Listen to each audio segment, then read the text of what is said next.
Yeah, How I'm are you still doing? like pre I'm good, man. I'm pretty new to this whole spaces thing, so it's all new to me. Still pretty new to this. Yeah, I'm pretty new too. I have a friend who she's doing one right now actually. She's been doing spaces and I've been jumping in, but I haven't tried to host one yet. Because for a while Twitter wasn't allowing people to do it unless you had a certain number of followers. I think I have enough now, but they've also opened it so that anybody could do it, which I think is amazing. Right, right. Yeah. Yeah, so this is our Gotchi space here, and I'm one of your hosts, Hefe, and we got no futuristic here. And we're going to talk about everything Avogacci. I kind of thought I'd start this to get some exposure to the NFT Twitter community. I know it's like a whole bunch of passionate people about art and crypto and DeFi. So I think this would be a great place to kind of get people interested and informed about Avogacci. So as this room kind of fills up, no future. I tried to make you the host. Oh, invite co-host. Here we go. So you should be able to get co-host status now. Cool. Yeah, I think I'm a host now. Yeah, I'm a co-host. Awesome. Sweet. Yes. And so just like before we get started, like we're going to talk about all this Avogacci stuff and DeFi and none of it's like really financial advice. Like we're just trying to educate people on Avogacci and hopefully we all get some entertainment out of it. And I'm happy to see. So we got Avid Avogaccis, we got Jared from Avogacci Stats, Meber Berries, Slickest BB. We got a decent amount of Avogaccis in here. I hope one day it's just like a whole like page, just like an army of Avogaccis in here. Yeah, slowly but surely, we're gonna take over the all the metaverses with the Gotchiverse. Oh yeah, and I think once the Gotchiverse actually gets going, I think we're gonna get a lot more people that are curious about how to get started. Oh yes, I'm so amped for the auction. I'm like debating my strategy because I'm waiting for rarity farming rewards. So I can gauge how much ghost, like how much stuff to sell from my other collections, so I can get more ghosts. But I'm also worried that ghost is going to go up in price before the auction. So it's like I'm kind of in this thing of like, do I liquidate my like Aave Polygon bag, like so like swap out some of the USDT and USDC for Ghost now, or do I wait and hope that like the NFT market pumps like in the next couple days? So decisions. Oh yeah. See, I'm kind of stuck between I got some ether and I'm kind of stuck between do I want to convert it to Ghost right away now or just like Ethereum's been doing some crazy stuff and I'm like, is it going to just like pump like 10 or 15% and then I'm getting a little extra Ghost? Like I've just kind of been looking at that pair being like, when do I switch over to Ghost? Yeah, it's a challenge. It really is a challenge because like I think ETH, I could see ETH continuing up. It has all of its use cases and stuff, but I also like I'm just debating on like I need to get more ghosts because I was looking at the Medium article about the auction and I don't really think I put it together like the idea of the difference between like a small parcel of land versus a spacious, like how much larger it is, so the price has to be reflective of that. So it's like, oh, I could see, I never thought that maybe those spacious lots might go for 3 or 4 thousand ghosts. It's like, oh crap, I need liquidity. Yeah, man, that sunk in for me really quickly. Like I was in the friend zone guild today, and we were talking about just speculating, and just thinking about what the prices are going to be on these different parcels. And for the humble parcel, it might be easier to guess than the other ones because it just doesn't have as much of the Alchemica resource. And so you're kind of looking at that parcel as like pure like utility. You're going to build on it and maybe just like a place to meet up. But like for the other two, that have, they're going to have all these ERC 20, like a large amount of them, hopefully. I have no idea. Like, I have no idea what one Alchemica is worth at this point. And that makes it a little bit difficult to like figure out what the prices are going to be. I just hope it's like I can get one, Yeah, I'll take one if I like want. I'm like one no, go ahead, go ahead. spacious parcel. Like one spacious parcel, I'll be happy with that. Yeah, I want some spacious parcels. Like I'm as long as I get a parcel, that's like the goal. I think I should be able to get one at least. But I also like am a degen, and I'm like, I want to make some money in this GBM auction. So I was thinking about like sending like 10 grand to the bank and turning, or from the bank, in, USD coin, turning that into Ghost, and then using it specifically for the bid to earn process. And then hopefully at the end of the auction, I'm able to get some land, but also send that money back with a little extra, like on a little flip trip. But it's like I got to plan it out a little better. Yeah, I mean, there's so many different ways to approach it, right? Like taking out kind of like on Qidao or something or Celsius and taking out a loan or something is also an option that I've thought of because like for anybody in here that maybe might not know, for the Aavegotchi auctions, it's called a GBM auction, and um, you're basically getting rewarded in a percentage of Ghost every time you bid on something and then get outbid. So that's like a great way to earn and kind of flip your way up to actually being able to afford whatever it is you're bidding on, I guess. I Yeah, the ideal actually, situation is you get in and bid early so that you can get outbid quickly, and that's why I'm thinking of the spacious parcels because I'm like those will probably, if you can get your bids on those early, you're gonna more than likely get outbid on a larger amount of ghosts, so you'll get a nice little payout for that.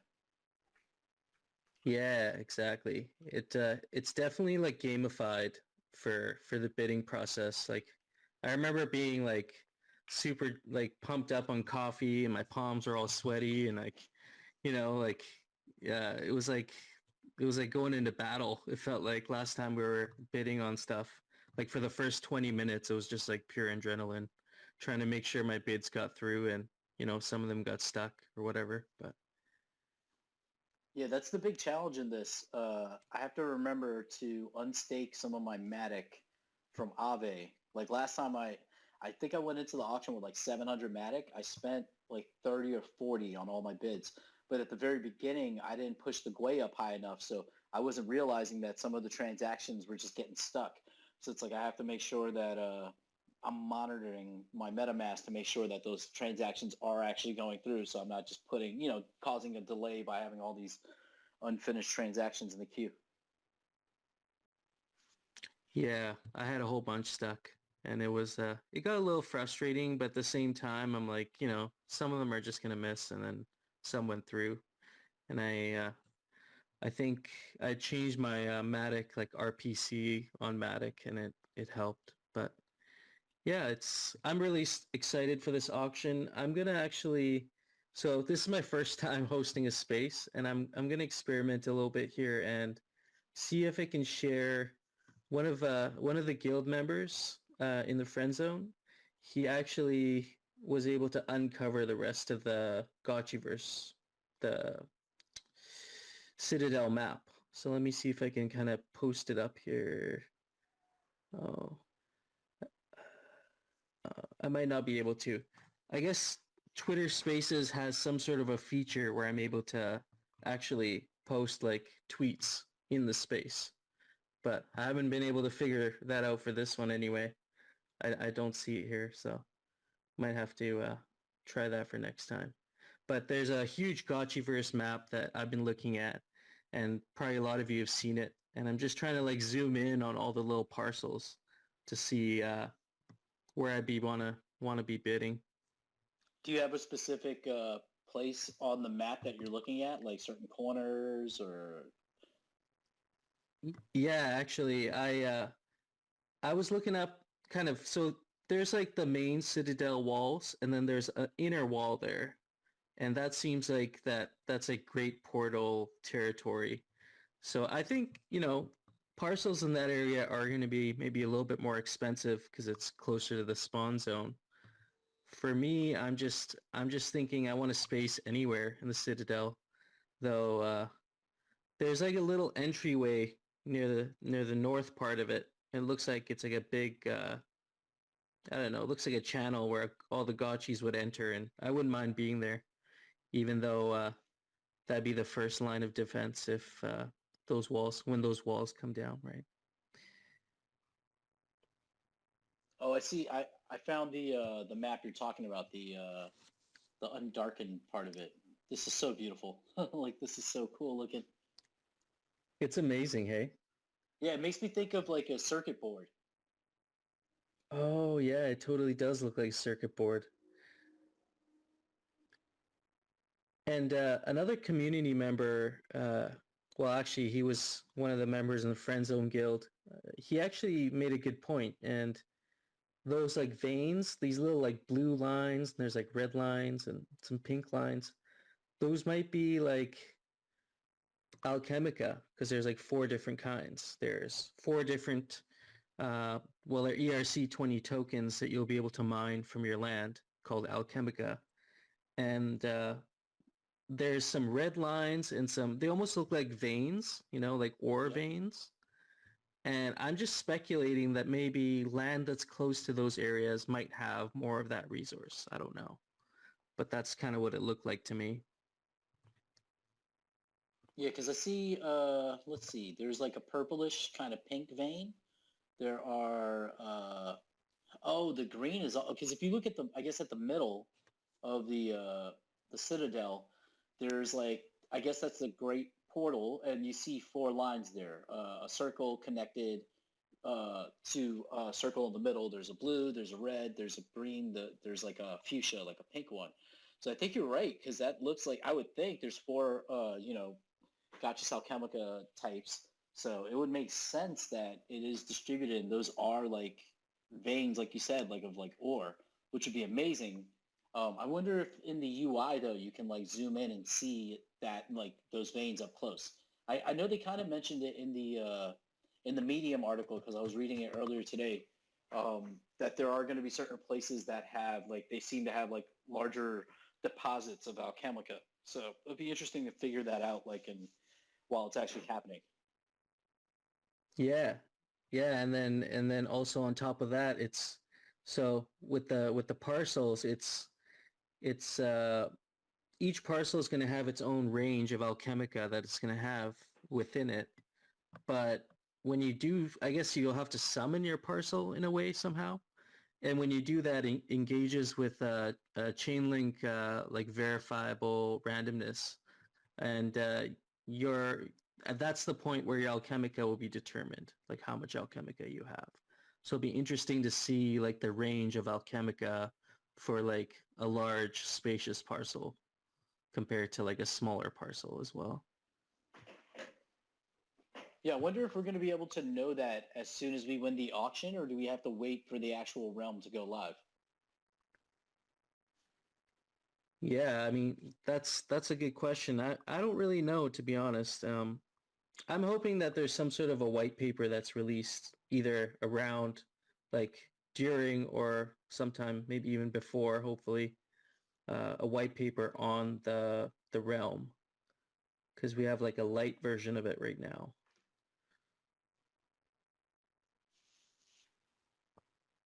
Yeah, I think from what I remember, if I remember correctly, and if anybody if this is incorrect, please correct me. When during the auction, what we're going to actually be getting is a voucher for the parcel, and then we redeem it at some point, I believe, and then that's when the VRF would be, I guess, happening, like the chain link randomization. Yeah. What's It's all up? spooky What? stuff. Yeah, exactly. Perfect timing too, like being around Halloween. Like I'm not even Yeah. handing out candy this year. I'm just gonna be bidding on parcels. So Get away, you damn kids. yeah, that's Trying right. to get some Sorry, land. kids. What's going on, Avid? Hey, how's it going, bro? Yeah, I was gonna say actually, I think some of that stuff has been confirmed. I don't know if y'all saw, but there was actually a screenshot that Dan shared, I think like a day or two ago, and it actually showed um, like it was like pink all around it, like that pinkish color, and it showed like each alchemica, and there was like a number beside each one, and like because that one was surrounded by pink, it actually showed the distribution was like allocated to Keck. So it's definitely that stuff flowing through is definitely going to be like each alchemica, and like that's going to tell you like you know where those larger collections are going to be for sure. Oh, you're actually totally right. So I'm actually looking at the Medium post, and then there's like a little GIF in there, or not a GIF. It's just like a JPEG, a picture, and it does show like the individual amounts of Alchemica. So you'll probably know, I guess, while you're bidding on it, like approximately at least what you'll have in there. I wonder if that's going to affect pricing somewhat, because if you see that you have like a parcel that isn't super heavy in Alchemica, I would assume that, like if we're talking like land speculators, people are going to be like, I'm not going to pay that much for this one because the yield isn't as great as, say, this other parcel over here, which is showing a lot more yield. Yeah, for sure. This whole thing's gonna be gamified for sure. Like especially like I like those areas too where like it really looks like a motherboard or something where there's like the circle and then you get like each different type of alchemica like going around like towards the center. If y'all have seen that kind of towards like the bottom left, like stuff like that will definitely make a huge difference because I mean even if there's like a humble parcel that has Keck, that's obviously gonna go for a lot more than like one that's just got FUD or whatever else. Yeah, Yeah, the that's a team, great point. they have really put a lot of effort into this whole thing. Like thinking of the UI, how it looks, and then just the images and the videos. I'm like really amped.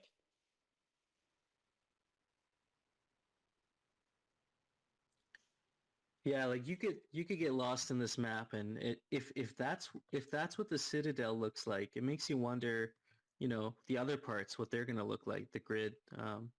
It almost seems like there's like multiple biomes too. Like when you're looking at it's like a basic map for now, but it almost looks like there's gonna be like little biomes of like the forest, the FUD forest, and I think there's like a mountain range that has like all the Keck, and it's called Laughing Peaks, and like they put a lot of effort into the names as well.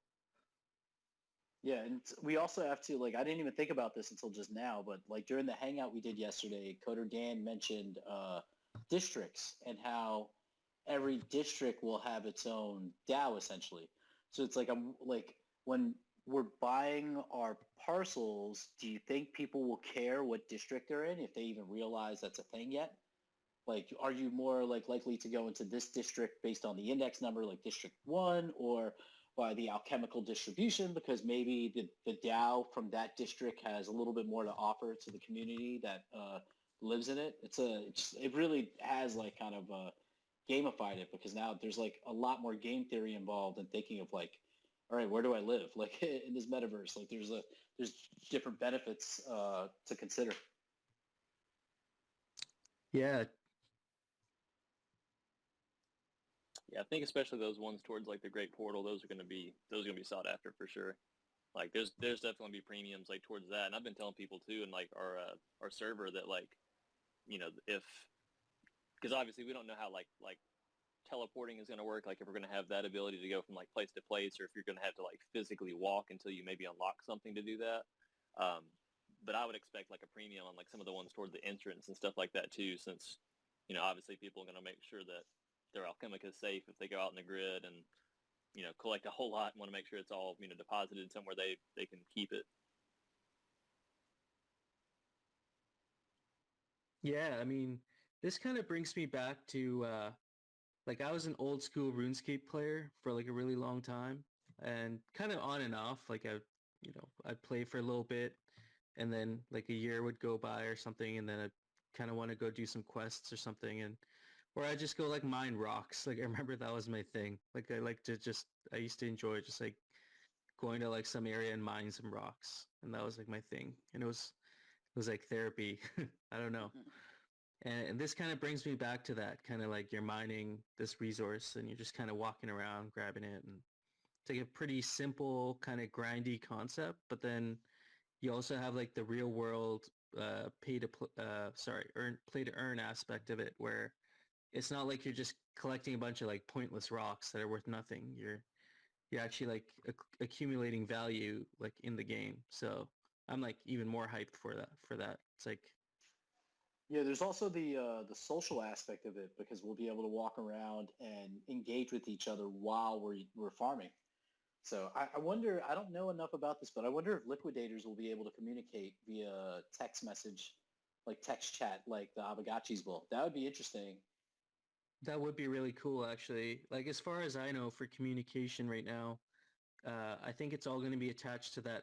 There's one of many buildable structures, and it's called a lodge. I think it's called a lodge. Yeah, Yeah.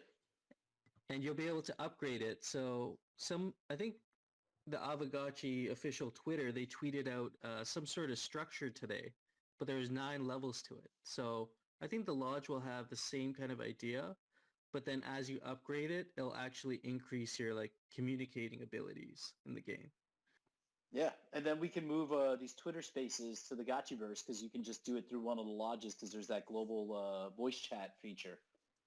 If you're, I guess, a guild member. Yeah, Yeah. that's what I'm saying, man. I mean, one day we'll have this Gotchi space in a lodge, and you'll be able to come find it and just come hang out in with your Gotchi in like real time. It's gonna be really cool. Yeah, and that's like I think of the idea of the dApps that people are eventually going to create, and I wonder if the location of your parcel will affect the usability of your dApp. Like, not that your dApp won't work, but will be if you depending on how you can get to a parcel, if you have to like actually walk through the Citadel, is it going to be like, if you have a business that you build in an inconvenient location, will people not like go and visit it because you're all the way on the other side near that great portal in that crappy district that no one wants to live in, like versus like being right next to the entrance and you're selling hot dogs to all the gotchis walking into the Citadel, you know? Yeah, I mean, that kind of reminds me of so like near where I live, like 40 minutes out of the city, there's like this amusement park you can go to, and there's like it's like a really good time. Like it's not just an amusement park, but it's actually worth going out of your way to go there. But then there's like some other things that are just like on the side of a road that like you never really go out of your way for. So I'd imagine like if it is out of the way, it has to be like so awesome that people are like, yeah, we need to go there. Like it's worth like the 20-minute walk across the Gotchiverse to get there. Yeah, I know the team said I think to walk across the entire grid takes a couple hours, right? Something like that. I think like an hour, but I mean, if you're going across diagonal, then it's probably more than an hour, right? So I wonder then how long would it take us? Because if we're thinking of parcels, right? Like we're thinking of the Medium article and the sizing of a gotchi versus the size of the parcel. If just in this one corner, there's going to be 16,000 parcels auctioned off, right?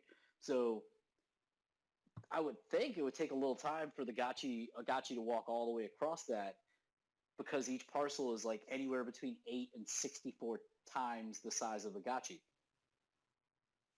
Yeah, yeah, totally. Yeah, it's gonna be cool, man. And I'm glad they're launching it this way with just like selling the Citadel out in portions and then expanding out because like I'm not sure, like do you know how many individual like unique wallets there are? Or does anybody here know how many unique wallets there are with Aavegotchis right now? I believe Jared had it up on Aavegotchi stats. Let me check. Yeah, I was gonna say last time I heard it was like a few thousand, but I know it's been a little bit since I've heard anything on the numbers exactly. Okay, so total unique owners across both Haunt 1 and Haunt 2 are 3,951, so almost 4,000. Okay. That's yeah, that's 4,000 parcels, and then there's going to be, 4,000 wallets, you said, and then there's going to be 16,000 parcels. But yeah, so I don't know. It might seem like we're gonna have to like have little clumps, like little settlements at first, maybe, and then uh, connect all the little settlements together eventually. Yeah, it's interesting because like there are almost 4,000. Remember, this is wallets, but it's really unique owners of gotchis. So I think that the number of actual wallets that might interact with this auction will be far more because there are people like I have friends who are just getting into the ecosystem that don't own gotchis, but that have some ghost and that want to try to partake in the GVM because it is a bid to earn, and you can make some real money if you're swift with your bids and you don't overbid. So I like 4,000 is a nice number. I kind of wish it was less so that I know I can get some parcels. Like I want to know that I Yeah. can get a spacious parcel, but we're gonna have to sell my kidney to make it work. Yeah, I think that's what everybody's thinking now. It's like I need just one spacious, just one. The end of it, everybody's gonna be like, "You got any more of them spacious parcels?" I mean, I did that with the Haunt 2 auction. I was like, I just want 5 gotchis from this auction. That was like my whole goal. I got it at the price I wanted, and I ended up buying 14 gotchis. So it was like, all right, yeah, I kind of overdid it. But Yeah, I I do think, got pretty much the same thing. yeah. You got quite the collection of gotchis there now, hey? Especially you got that one that's is he coming up on the chopping block, or I, is he? it's funny because I looked at the leaderboard today after writing a few different songs about killing this gotchi, and like I looked at the leaderboard and I noticed that it's almost not even worth killing him now because if I sacrifice him like last week, it would have brought me into the top 20. If I sacrifice now, I would only make it to the top 35, maybe top 40. And then the payout, if the spreadsheet I saw for payouts for the rookie leaderboard for XP are correct, in the top 20, what I would earn from rarity farming by that boost would offset the cost of the gotchi that would be sacrificed. I would make like 100 ghosts more than the cost of sacrificing this gotchi. Now it's going to be less. So it's like I kind of like I don't want to kill him now because it doesn't really make sense to do it since it's not really going to help that much. Yeah, totally. And I mean, with you accumulating some XP every month, it's like it's kind of like a sponge for XP and kinship. Like it just absorbs XP and kinship till eventually, I mean, you might actually do that eventually, maybe in the next rarity farming season or something. Yeah, and then I guess the consideration now, and this is why I'm waiting to see. I'm debating what I'll do. I'll probably right before the snapshot, I'm going to be doing a live stream. So during that live stream, I'll make the ultimate call, yay or nay. Thumb up, thumb down on the Scotchy. But I've told myself if I do sacrifice it, I'm going to get it tattooed somewhere on my arm or hand. I was thinking the back of my hand, since it's the petting hand, and it's kind of like it'd be the equivalent of like getting a gotchi tear like on my face, like the one gotchi that but I think that would be too much. Like, but I'm gonna find out Tuesday. I'll know for certain, and then I'll make my plan because I've been thinking about the fact that like if I do keep this gotchi, the reason I have so many now is because once I learned of the renting opportunity here, I was like, no, I should definitely get more gotchis to see what kind of like passive income I can make from renting them out. So it might just be a nice, like, if I hold on to this, I'll probably change its name, but if I do hold on to it, I should probably dress it and then prepare it to be rented out. Oh yeah. I mean, either way, I put your marked for death Gotchi in the graphic for the Gotchi space, so he's been immortalized forever. Yes. It's funny. Yeah, not It's to mention, like, you could also use it for, alchemical channeling if you were to make that decision later, whatever you do with it. yeah, there's like so many useful uses for this gotchi other than murdering it. So I have to weigh the best option. But it's crazy because right now, like I'm looking at Abagachi stats, and there still has not been a Haunt 2 Gotchi that's been sacrificed. I guess it makes sense because most Haunt 2s wouldn't have that much XP because they've only been around for so long. But that means like how many Haunt 1 gotchis have been sacrificed? 516. So at the end of season 1, I believe there are around 400 sacrificed gotchis. So we've already seen over 100 sacrificed in that time period. So it'll be interesting to watch that stat between now and Tuesday because I'm sure it's going to go up. Yeah, and I mean, I just like looking at the price of an XP potion right now. It's like, man, it's kind of worth just picking up a cheap Avagachi that has 50 XP if it's like a third of the price of a potion, right? Yeah, like I bought the gotchi I got. I paid 400 ghosts for. It had 40 XP. I had gotten it before we got our XP payouts for I guess the core props that happened recently. Um, but I didn't realize. I looked at like I kept looking after I purchased this gotchi, and like for 500 ghosts, there was a gotchi with 100 XP. And I was like, damn, I should have just bought that one. Like, it would have been worth it. But the move up in the leaderboard wouldn't justify the expense. Maybe in the long term, but in the short term, it wouldn't. It's better to just potentially hold it. Yeah, yeah, totally. But I laugh because I think about it. It's a die gotchi, so it's like, yeah, this is the one I have to kill. Like, it's the die. He's got to gotchi. die. Yeah. Even actually, when I wrote the song, the lyric, I forget the exact lyric, but it was something like saying, "Sorry, little friend, that you had to die," and I spelled die DAI, and I was like, no one will get this because I haven't printed the lyrics anywhere. But it was like for me. I did it for me. What's going on, Jason? I like your Hey, Bitcoin how's it going, guitars, guys? man. How y'all doing? Oh yeah, looking nice over there. Oh, thanks.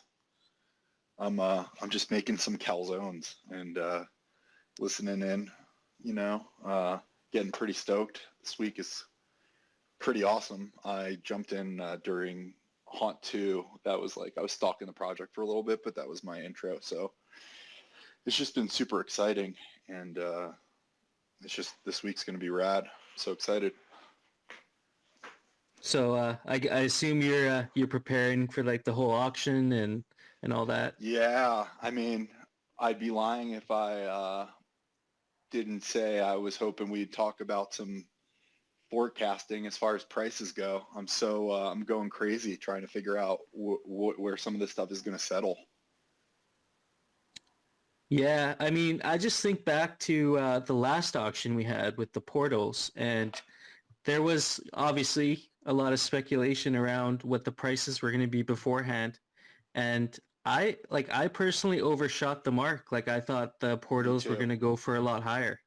Yeah, I was Same. thinking they were going to be closer to 700, honestly. Yeah, I was thinking 500 to 1,000, like Yeah, for portal. Totally. And then we Then all I got ran out of kinda money. freaked when I saw the the sample screens and the big plots were like, what were the bids in? Like 26,000 ghosts or something like that on the reference images. Oh, yeah. On the test images, it shows like Yeah, I was 3,600 like, damn, is this what we're ghosts. looking at? Are people going to be, putting up $60,000 bids for these? You never know what's going to happen. I was like, oh gosh, these numbers are terrifying. Yeah, I'm hoping that's not the case because I'm going to have a lot of homeless Avagachi if that's the case. Right? We're all going to be on the same small plot together. For Huddling sure. together for Yeah, warmth. I mean, I'm hoping the bigger parcels end up going for like, I don't know, 2,500 maybe. Ghost is what I was thinking on the high end, but I don't know. It's all speculation. Yeah, and I was looking at how much Ghost is on Polygon, and I think there's 34, I want to say 34 million Ghosts. But it's like, Okay. it's not a small amount, so I just hope like some people just leave their Ghost staked. Because I know Right. some people have just bought the Ghost just they'll either stake it or I don't honestly know why someone would just buy Ghost and hang on to it, but some people, they just want the natural price appreciation, or maybe they're doing some sort of like DeFi pair staking with it to earn Yeah. some I also know APY. people that have bought Ghost thinking they were buying Aave and the other way around by accident, just by looking at the name. but you never know. It's funny because I'm actually considering for liquidity selling the Aave that I have to buy Ghost because I have it in the Polygon layer, and Aave hasn't done like shit for months, so it's like, all right, I think might as well jump in before the price goes crazy. Yeah, I mean, with the vaults and with the way that Matic looks like it's going to move, I think Ghost is going to have a nice little run here when the market starts to take off. So I think it's a pretty solid collateral coin to be messing around with, and especially if you're already invested in the Gotchiverse. Well, Jason, what do you think the humble size plot will go for? A humble size. There's 40% of all parcels are going to be humble. What do you think one will go for? Humble is the smallest size? Yeah, the smallest. I think two-ish is what I was thinking. But I don't know if that's way too cheap. Yeah. 200 Ghost? I would love that. Are you kidding me? Yeah. Oh, yeah, I'm good with that. Maybe maybe 350? I don't know. I think it's going to be under 500 for those, in my opinion. Yeah, personally, for me, I feel like it's going to be lower than even those estimates, but I guess we'll see how it goes, because it's like the fact that a spacious parcel is 32 times the size of one. And obviously your alchemica that you can mine from that is going to be, in proportion with that. Like, that would put, spacious parcels automatically like, over 3,000 range. And I just wonder, like, how far people are going to really go when, the first section is like the top left. And we already know that, there's going to be a lot more, to come over the next couple months. So it's just like, I don't know, I guess we'll see how this price discovery goes. Yeah, I mean, and there are a lot of parcels. So, for people to really have a bunch of bids out, it's going to be tough. Like, there's a shit ton of parcels on the table. So discovery might take a good minute, Yeah, plus there's this isn't a limited supply. Like right now, this is the first land sale, but there's going to be others like not too long after. Like I think within 6 months we have the second one. So it'll be interesting to see if the price maintains. But I would love, oh my God, I would love like 200 Ghost prices, because I would just buy 5 or 6 small humble plots, hopefully near each other, and just kind of combine them or something if that's possible. Yeah. Yeah, I mean, that's my guess. I'm hoping. Yeah, didn't they confirm that we're going to be able to link parcels that are adjacent? I feel like I heard somebody say that, but I can't remember where I saw that.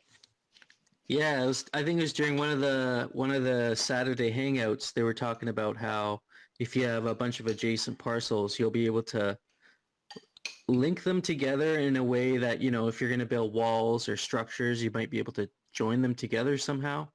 So that would be really cool, because like you could just buy up a bunch of humble parcels, and then you might not have all the alchemica there because they don't have nearly as much, but you could have like a nice, like, spacious area without like as much alchemica, I'd imagine. That's actually a great strategy, just to have real estate inside the Citadel at a discount, Yeah. That will be right. Is the second land sale, is that outside of the Citadel walls? Is that already been said? That'll be the third. I think the second one's still just in the Citadel, and I think the third is where it has Citadel plus grid. Got it. Okay.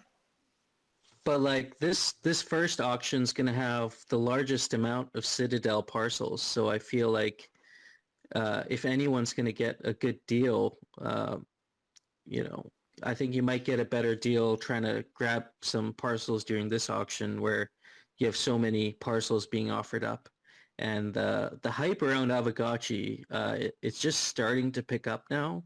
You have a lot of people that, from what I've seen, that have gotten to the NFT space by collecting their first NFTs and using them as their profile picture, and then now they're kind of looking at other stuff that you can do, and that's like the game NFTs. I think Aavegotchi is kind of it's picking up some hype in that space. So who knows when like the next auction happens, how many people are going to know about it, and then there's like only a third of the size of parcels that are going to be available. Yeah, this project is going to just sneakily be where all of these other projects are promising to be like 3 years from now, which is awesome. Like when things finally roll out, it's just all the pieces are there right now. So it's just like, people can dive in and actually like participate in like a real play to earn experience inside of a thriving ecosystem, which is just not really outside of Axie right now. I don't think it exists anywhere. And I think our gameplay is going to just be, the experience feels like it'll be way more interesting than the Axie experiences. So I agree. I think it's going to be pretty awesome. Yeah, and it's like it's decentralized in the development aspect too, where like I'm not hating on Axie at all. Actually, I own some Axies, but their game design and development is all centralized around Mavis. I think it's called Sky Mavis, and that's their like development hub that like develops everything for Axie. But with Pixelcraft, they're creating and building stuff, but there's also an open invitation to anyone else who has some development skills or wants to build a mini game on top of Abigachi, because they're all on chain SVG files. So Right. Yeah, I think it's going to pop, man. I think it's going to be, just when it does, it's going to be wild, and we'll be stoked even more than we already are. I didn't even realize. I'm looking at their 120 Days of Gotchi, that roadmap that they put out a little bit ago, and the Realm land sales 2 and 3 are scheduled for some time between November and December. Yep, one per month. Yeah, I didn't realize it was that close together. So it's like that almost like, the second sale, from what I read in the Medium article for the light paper for the Gotchiverse, there's only going to be 5,000 Realm parcels from the Citadel in that auction, as well as 15,000 grid parcels. So this might be the best chance to, yeah. So it might be get a Citadel thing, there might be a little bit more pressure to get it in the first sale, because in the second sale it's going to be just such a small percentage of the remaining parcels. For sure. And that's actually my partner and I have been kind of like strategizing a little bit, and realistically, these parcels, if you plan on holding them until that second auction happens, when there's no more Citadel parcels, the secondary is just going to like explode. I would imagine, because that scarcity is not going to like set in for people until they like get there and then do the research and then realize they just missed the boat for the Citadel, Yeah. Oh yeah, totally. I also think the value of the Citadel is so much higher now that we know that each district is going to have its own DAO, because I don't think, they didn't mention it yesterday, but I don't think land that's in the grid outside of the Citadel will have that feature, like the idea of districts or towns with their own DAOs. I could be incorrect, but if that's the case, it's almost like I'd rather get into the governance aspect of the Citadel, because I feel like there's a more opportunity to like yield from the game than versus like in the grid.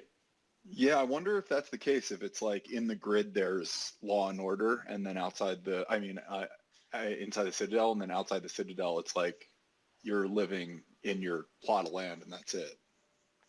Yeah, you're gonna have to encounter liquidators. We're not gonna have them until they actually break through the walls of the Citadel eventually. Right. But I think they'll be, it's gonna be the wild, wild west out in the grid. But I wonder if, because like, think about it, like the trade-off of like, you could be in the Citadel where it's safe. I would imagine that if you're out in the grid, it's unsafe, but the Gotcha Chemical yield should be more to kind of compensate for that fact. Right. Well, you might have the, that plot of land where you strike gold when you're farming one day, or, in your yard.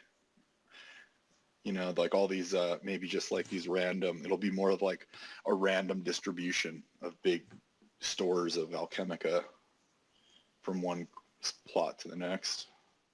I think, yeah, I totally agree with you guys. It's going to be like the wilderness, but then you'll have this high risk, high reward kind of aspect where, like you might have to rally up some gotchis in the Citadel and then maybe go out to your parcel first, because you maybe might not be able to collect all your Alchemica without... Yeah, you might not be able to go at it alone. There's gonna be a lot of people out there looking to take what you got. But that's a good thing because in the Gotchi verse, Second Amendment right to bear arms is very strong, whether it be a fireball or a like one of those cyborg eyes that are shooting lasers.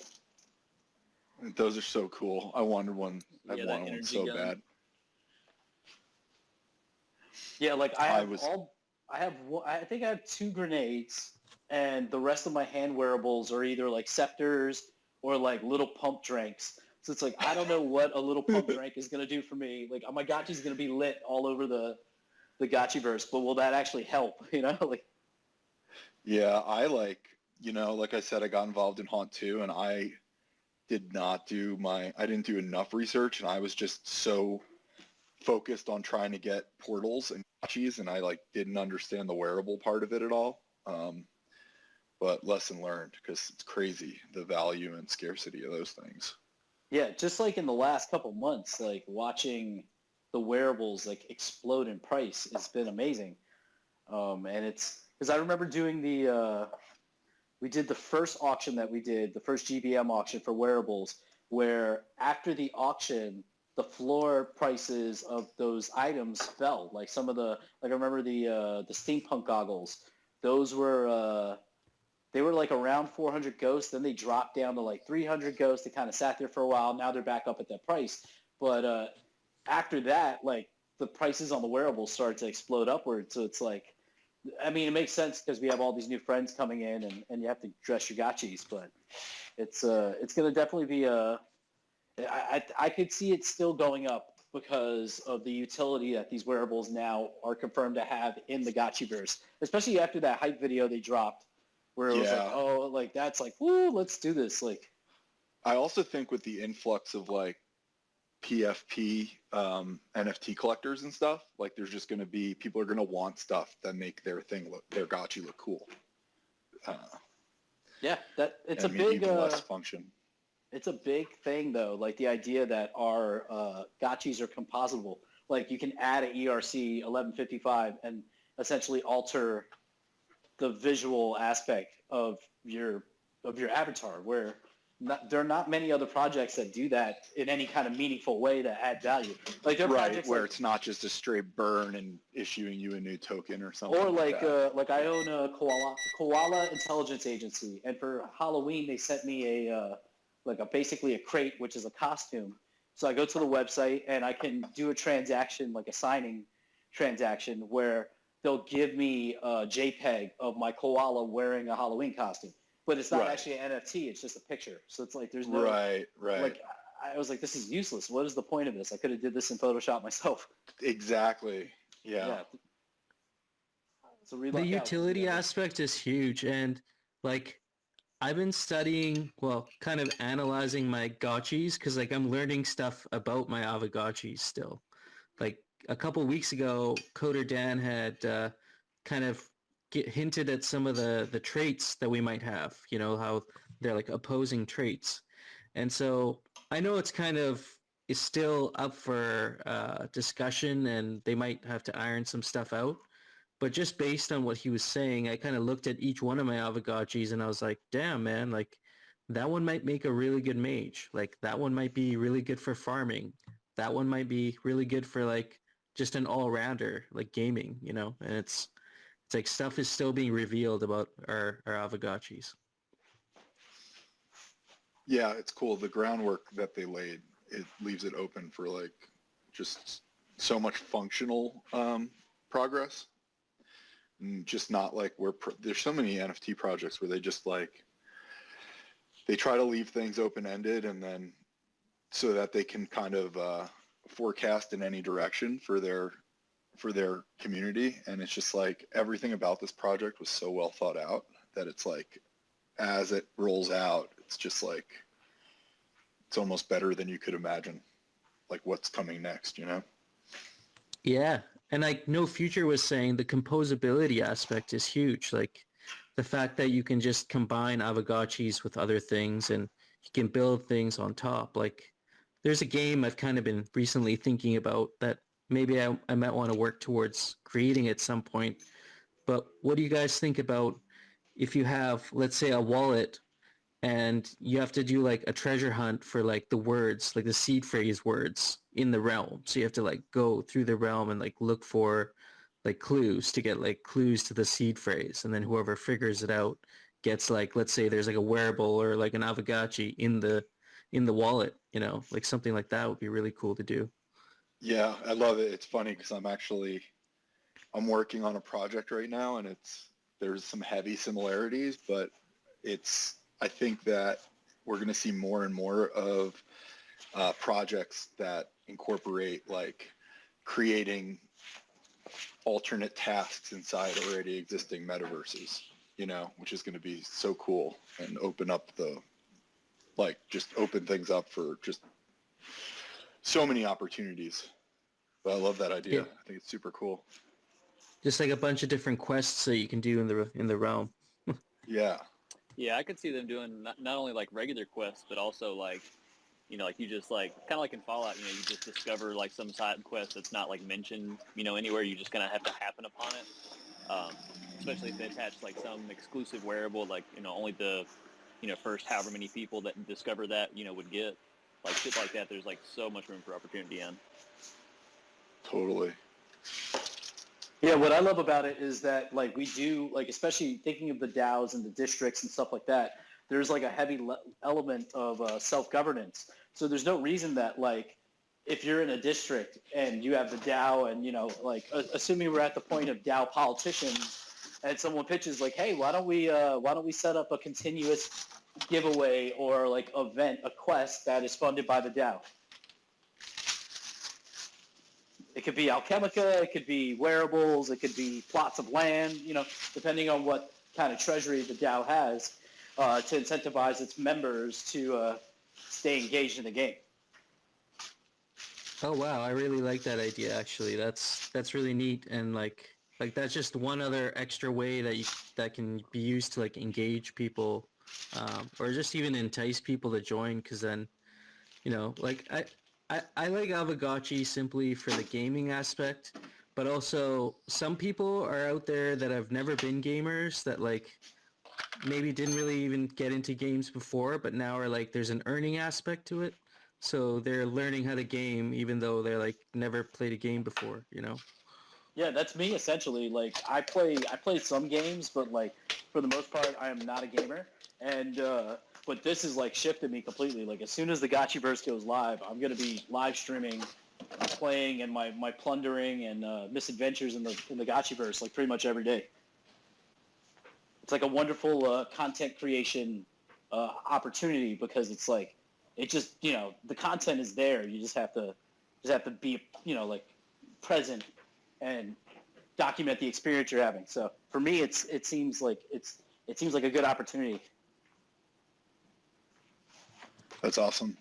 Yeah, I played games when I was like younger and I just totally fell out of it, you know, and this has been definitely kind of got me excited again to like want to play something.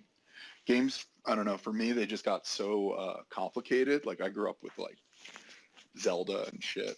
And at a certain point, like I think after the first, or Metal Gear Solid 2, I think was like the last game I was like actively engaging with. And then I just was like, this is too much work. I don't feel like doing this anymore. Yeah, but now you can earn something for doing get it. paid. Yeah, exactly. Yeah. If I'm getting paid to do it, that's a whole other ballgame. Yeah, like I have a 10-year-old son, and I've been encouraging because he's a gamer. He loves playing video games, but his like mom, his like aunts and uncles are like, "You're wasting your time," and it's like, "Wait a minute, buddy." Like, it's like I'm about to give you 4 or 5 gotchis to play with, and you're gonna be making me some money. Like, exactly. That's what I'm trying to figure out. Which of my like friends' kids I can kind of turn into little gotchi miners for me. Be like, hey, isn't this game awesome? Just make sure you it's actually so funny you guys are talking about that because it's like you know, back in the day, like you had a farm and then you'd put your kids to work on the farm, right? Be like, all right, go use the tractor, right? Now it's like, all right, go get the gotchi and go farm the Alchemica. It's so funny. Yeah, and then once the arena's live, it's going to be a lot of fun. Oh, sorry. No. Go ahead. No, just like so many of these concepts and like ideas that we've kind of knew were going to begin to come to fruition. Like for me, at least, being involved in the NFT space the last few months, it's like you're inside of a house that's being built, and you're like every day it's so wild to like look around, and then each project's like that it's as well. And Gotchi's just like, since I got involved with it, it's just crazy. It's like all around me this whole thing is happening, and it's like a microcosm of what's happening in the NFT space overall. So it's like it's just weird and psychedelic. Yeah, it's a beautiful thing also because it's like I was thinking about this just now. Like our team is one of the best, well-developed teams out there. Like full team, they're shipping every day. Now after this auction, I can't even think how much they're going to actually pull in terms of funding from this auction that they're going to be able to use to kind of speed up even more because they're going to have the funds to hire more people or just the resources that they need, which is so exciting. So like, I mean, with 16,000 plots of land, and we're talking about stuff going anywhere between 100 ghosts and a few thousand ghosts, they're going to, our rarity farming rewards are going to look nice for the next season. The team is going to get funded very nicely, and I believe there's a burn mechanism, so some of that ghost will be burnt. But it's exciting because, like you said, we're in the house while they're building it, but they're about to get like a nice little stipend to build faster. Totally. Yeah, I mean, this is going to generate so much money. It's going to be wild. Yeah, that's why I worry about I don't worry, but like the opportunity here, like you can argue prior to all of this that like someone will be like, oh, Aavegotchi, I don't see the use case yet because it's not, they're not, we're not in the middle of rarity farming or they're not selling wearables or thinking like that.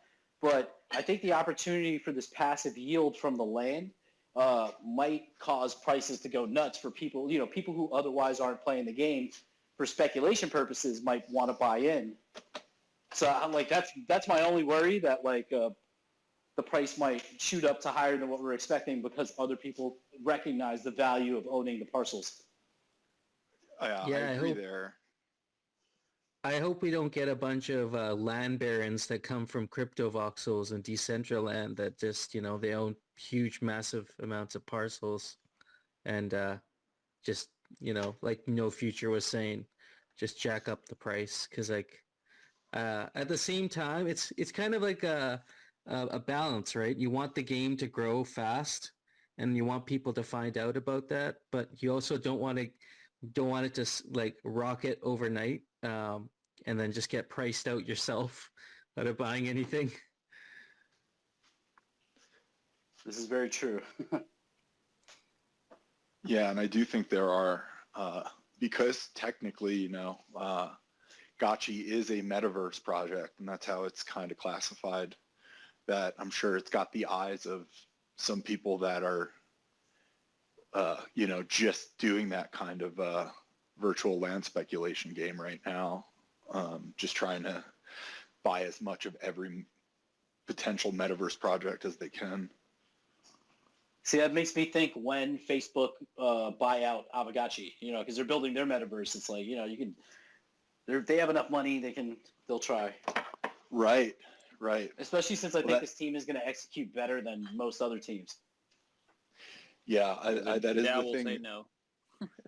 It's Gotchis are so cute and adorable, and in the back of my mind, I always just think of like, what's it going to take to compromise the Gotchis? How much money? How much power? Oh, but man. I think the community is so strong, Yeah, and like I hope we get to the point where it's like Facebook has their land parcel. Like they don't own Aavegotchi, they own like a bunch of land parcels, and you can choose if you want to go hang out there or not. Yeah, they'll have their own dApps on their parcels and do that. What's going on, guys? You got Trav and L. Wait, hold on. Can you add up L? Well, how's it going? I'm doing fine. How are you? Good. So you have a Gotchi, or you here just curious and want to find out more? Me and Elle saw this space because we were scrolling through and we were just curious about it. She has some questions. Can you add her up? Oh, yeah, for sure. Okay, I approved her request, so hopefully that fixes it. Says she's connecting. Yeah. I got you as a speaker there. I think you should be able to speak now. 'Cause Ooh, I think she dropped. She has some questions about it, and she wants to get into it, so she wanted to ask you about it. She's gonna. Yeah, I made her a speaker, so she's good to. You can ask away. She said she's refreshing her app. Trying to. Oh, Right okay, now. cool. Yeah, I just approved her again. We'll see if that works. At least this is similar to Discord, where there's like audio issues sometimes. So. Oh, it's finally working. Hi. Hey, Hey. Hi. Is that an NFG? So yeah, it is an NFT. It's a DeFi gaming NFT kind of thing. I don't know what that means. It means it's like it's an NFT that like is involved in decentralized finance, kind of like a little financial instrument, but you can play video games and earn crypto with it. Wait, is this only the US or is it like anyone can do this? Anyone can do it. anyone can buy an Yeah, I want to do Avogacci. it in the UK, like I can Yeah, buy like one. we live in the UK, so Yeah, you could do it in the UK, but then I think you're still going to face tax law stuff from them. can you like send us like one each? Because we're from No. UK, we don't, like it's not that big of a thing. But I don't Yeah, get why you won't send us one. You have Because- 500. Yeah, it's capitalism, baby. Give me a cheapest Yeah, one. send me one, like even if it sells for like $200, because I just. Okay, wanna, you know like, what I'll throw do? that I'll do shit this because I'm a kind person. If you send me a tweet with your Ethereum address, I'll send you a Panda Golf Squad because I have like 10 of those. I'll send you those because I don't really care about them. But the Avogachis, that's how I'm going to make some money. What does that mean? I'm Well, sorry. there wasn't Ethereum. What is that? Oh, What is a okay. Panda Golf Squad? Okay, so Panda Golf Squad's another NFT project. It's like one of these like cartoon projects where the image represents. You could use it as your Twitter image. Wait, So, NFT, isn't that like Minecraft? No. No. So like an NFT it's a non-fungible token. So it's like what would be the best way? I guess it's on the blockchain, So like, and if you were to can. convert it to like pounds. You know, like how much are we talking? So the what? Well, I mean the price varies, right? But you're basically gonna you get an Avogacci, and then you can put like some Ethereum or like some sort of a cryptocurrency inside it. There's like different kinds, and then once you have that, then you can actually play games with your Avogacci. There's like a whole you can like buy like pieces of land for your Avogacci. There's like wearables Wait, for but them. I can buy like a house, customize I can buy a them. house.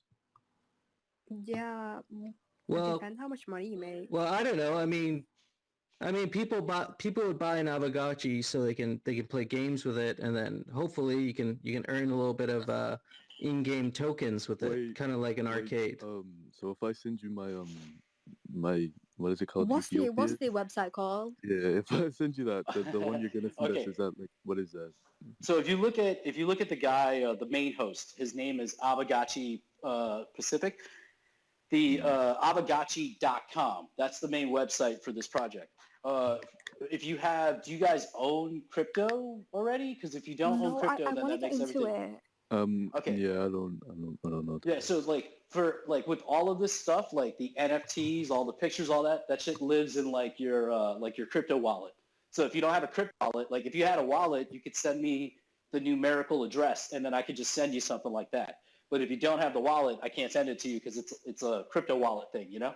Like if it was Wait, cash, it'd be different. But Are you gonna like rob me? Like if I send you my wallet? Wait, you said we should make an account and then you're gonna send us some money. Like what account is it? well, no, I'm not. Yeah. What I'm saying is, I would send you an NFT, which would be What is- crypto thing. Which is yeah. a picture, one of them pictures. Oh yeah, they're pictures. The ones I would send so would be what- pictures. Okay, No, so what what do we I do with make? that? Like how Yeah, how do I do this? Yeah, like what do I do? After Okay, that? so UK is a little different. I'm from the US, so I'm not 100% sure, but Well, can you look make me into- one and then do it to yourself and give me the login? No. You gotta do some work if you get it for free, right? Yeah. I mean, the best place to get started is to like go on avogacci.com, and then you'll see there's something called the wiki. And if you click on that, that's like a whole guide to Avogacci. So I'll have like that'll probably answer like a lot of your questions, and like it's a great Wait, so place to like start. you give us these, right? You send us these NFTs. How do me and Ellie make money? You How do me buy and Ellie make you money? you buy them. You would buy them on the Yeah, so marketplace. like Under I Avagachi thought has this its guy own was gonna marketplace. give me so an say if I send you that Panda Golf Squad NFT, you could take that to OpenSea and then list it and hope somebody buys it. But that's the question is, does anybody want to buy it? You know? Yeah, Okay, so and like like how do you know after, someone's gonna buy it? Like why would you buy so yeah, many if you don't know if you're gonna guaranteed sell it? Well, because the ones that I did buy, I sold for 20 times what I paid for them. So I bought more and then I sold more and then bought more and sold more. So it's like at this point, like some of them are worth a lot of money and there's like a lot of people who look to buy them. Like the Cool Cats is a project that's like that. And they're like celebrities like Mike Tyson. There's a NASCAR driver who uses it for his Twitter profile. So there's value because somebody else thinks it's cool and they're willing to pay for it. Some of these projects though, that there's no value. It's hard. You have to kind of like gauge and see based on what the market's offering. no, like say me and Ellie like sell our NFTs, whatever. Yeah, like How I'm do being serious. I want one. how do we get the money from that? You would have to you would have a crypto wallet, right? You go to one of the marketplaces like OpenSea, you put it up for sale. You would get paid in a cryptocurrency, probably Ethereum, and Yeah, then and then how do we get that to like our actual money? Yeah, how do so we make this crypto wallet? okay, so the easiest way to make a crypto wallet, if you it's spelled it's called MetaMask. You spell it METAMASK. Okay. It's like a To free to use crypto wallet. So if you have that, you could set one up. You could put it. It's a browser extension. So if you have Google Chrome or Firefox, you can install that extension, and your wallet will be there. You create a wallet. It'll be to you. It'll be anonymous. There's no uh, record of who owns this wallet. But if you Oh. say sell something, the only way you can get your money back is if you go to like what's called a centralized exchange. Like in the US, we have Coinbase. In the UK, I don't know what the crypto exchanges are, but you would have to connect your bank to like an exchange and then, sell the crypto for cash, for I guess pounds or euro, and then send it back to your bank. But then if you do that, that's when you're going to have to pay taxes and they know now who you are. Wait, Yeah. Yeah. how much what's the conversion like? What's the conversion rate? It depends on the crypto, depends on the time. I don't know much about what's the conversion of pound to US dollar? Was it like 1.8? It's like It's like one point one one pound is like point 120 US dollars. Okay, so it's similar to like euro also because I think euros are like $1.19. Yeah. Mm-hmm. Yeah, so like depending on the price of Ethereum, like Ethereum right now is around $4,100 for one of them. So like if you take this picture and you sell it for like 5% of an ETH, that's like $225, something like that, $210. So then it would be whatever the equivalent of that is in pounds, assuming that there's someone out there that's willing to pay that much. Okay, so if I screenshot your icon and then sell it, is that like okay, or is like would I get in trouble for that? Like being Well, see, serious, like no, I'll answer that question. See, you could screenshot my icon and you could try to sell it, but the thing that you're selling isn't the picture itself; it's the token that picture represents, which is on the blockchain. So I could take the token, which Twitter is going to allow us eventually to verify that we're the actual owners of these tokens. So like if you have my image and you went to OpenSea and tried to sell it, you don't have the token. No one's going to buy it. It's like the Cool Cat, that $35,000 picture. It's a picture, but it's really a token. So you could steal the picture. You're not going to be able to resell it though because everybody's going to know it's just a picture. Where I actually have the token, people are buying the token, which is worth whatever they're willing to pay. oh, So what so it's like does the token do? Do I like play games? Do I get to play games? Well, the token. Think of the token as like a proof of ownership. It's another cryptocurrency that proves authenticity and the validness of the ownership. So for some of them, like with Avagachi, these tokens act like crypto banks. You can put other cryptocurrencies inside of them, but you can also play video games with it. With the Cool Cats, it's just a cool looking picture. Like that one doesn't have any real utility other than that people are like hyped up and willing to pay ridiculous amounts of money for it. So if I add you and then send you my thing later today, when I'm you gonna start send to you mine too. If you're being Yeah, serious, I'll, Speed. Yeah, I'll, they're being I'll, serious. I'll send you Panda Golf Squads. I have 10 of them. I don't want them. I'll give you one, and then you can try to sell them. I don't know if you're Wait, gonna wait, be able to you make have much. 10 and you don't want them? Can we have like 5 each? Wait, you don't want it? Nah, Why? Like, I got it. I have 10. I'll give one away each because that's only 20% of my collection. And because if it blows, I used to do a lot of giveaways. If you follow me from time to time, I'll give away NFTs like in my live streams No, that are I just worth like, follow. a couple $100. And the thing is, sometimes I give away these NFTs and then a couple months later they blow up and now they're worth thousands of dollars. So it's like, fuck, I don't want to like, screw myself too much with Okay, well, generosity, oh well, Like if if I if it blows up, I'll give you a yeah, if percentage. it blows up, I'll give you more than. I'm I, being I serious. appreciate the kindness. well, That works. That's nice. if I was you guys and like I didn't have an Avogotchi and I was just learning about NFTs, this is what I would do. Like I would start by getting this MetaMask wallet set up. And then once you have that, now you have an address. Now you have an address on the blockchain. You can send people stuff. They can send you stuff. And then from there, like if you get this Panda Golf Squad NFT, that'll be your first NFT. You could go to a place called OpenSea, which is just like another website that connects to the blockchain. You could try and sell this Panda Golf Squad NFT, and then you'll get paid in Ethereum. So then once you have your Ethereum, you could take the Ethereum and convert it to Ghost, which is our Avogotchi's token. Like that's our currency. That's like the Avogotchi currency that's used to buy the Avogotchis and all the other things that you can buy with it. And so once you have your Ghost, then you could take the Ghost and then you can buy like an Avogotchi, or you could buy like some wearables. Well, I guess you'd have to buy an Avogotchi first, but then you can buy some wearables, and then whatever Ghost you have left, if you have some left, you can stake it. And I'll maybe leave that for later because like you probably just want to get started and get an Avogotchi first. But then there's other things you can do with I your kinda Ghost just as want that well. money, So you know. Yeah, I just want the money. I'm the same way, but that's why I can't give everything away because, like, I'm trying to make it to $1 million so I can retire. Well, yeah, and Oh, if you hold yeah. these things and wait until this stuff blows up, then you're gonna be able to sell it for a lot more than what they're going for right now. Hasn't it already blown up? Not really. No. Like we're Not just This at the is- beginning. yeah. So you're saying Okay. it's The like full game it's isn't like even out yet. it's like because Bitcoin, right? They're just now selling land within the game, You- so it's not even scratched the surface yet. Just think, if you're thinking of it like this, like the whole NFT space is just at the beginning. And you guys are from the UK, so in the US, we have our main exchange for crypto is Coinbase. Coinbase is about to launch an NFT marketplace where over 2 million people signed up. Currently in the whole world, there are only 200,000 wallets, like crypto wallets, that actually own and trade NFTs. So if 2 million people sign up, that means the number of users is about to go up by tenfold, which means that volume, the amount of money actually being traded between people trading these projects is going to shoot up like crazy. During the summer, we had something like that happen where we went from like 40,000 wallets up to 200,000 wallets, and my account went from 20,000 to 200,000. So as more people come in, it just, it's like the idea that all boats rise when the tide goes up. Yeah.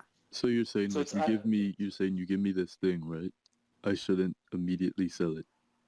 Well, that's up to you because, like, once again, the project is there are certain projects that have lots of value, like these Pool Cats, and there are other projects that don't have as much value. It really depends on the market conditions. So there are times where I bought stuff and I've sold it immediately, and then I watched it crash and never come back, and I just walk away. There have been times where I bought stuff, it's blowing up, and I sold it, and then it continues to blow up, and then I'm like, fuck, why did I sell it? So it's very difficult to know. It's why you have to kind of do some research and then see, hey, this project like is more than just a picture. It actually has like uses in the real world, like with Avogotchi, where it's like a video game where you can earn crypto, so you're getting paid to basically play the game. So that's why I won't give those away, because I think they're going to be worth a lot more in the future versus like the Panda Golf Squad, which it has value, but I don't know if people are going to want to pay 5 times as much as I paid for it tomorrow versus today. It's all speculation. That's pretty much the name of the game. So once you sell something, like, can you track it, or like, so how do you know like it's blown up? The marketplace. There's the OpenSea marketplace. You can always check prices for each collection, And then there are websites like Zapper.fi and then MetaLink, which will show, like, my MetaLink shows my entire portfolio, and I could check, all right, what are all my projects worth right now? All the ones that are in that one wallet. Oh, but you don't actually receive the money. You just get to see them. Well, if I sell it, I get the money immediately. I mean, I get Yeah, the but, crypto, like- and then I have to... But like once you've sold it, like that's no longer yours, is it? Like you're not gonna get any royalties or.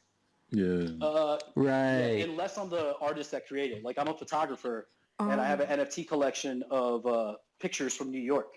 So people can buy that. They pay like 3 or 4% of Ethereum, which is like somewhere between like $120 to $160 for the images. They own the rights to the image. If they want, they can request that I send them a print or that I destroy the film negatives or the actual digital files, and they just own the digital. But every time they resell that picture, I get a royalty as the artist, 5%. Oh, okay. So Yeah, it's so that that's- actually like an artist, right? I'm like looking at Yeah. your guys' profile pictures, and all these are like animated. How is that like a Oh, yeah. picture? Oh, so someone draws these, don't they?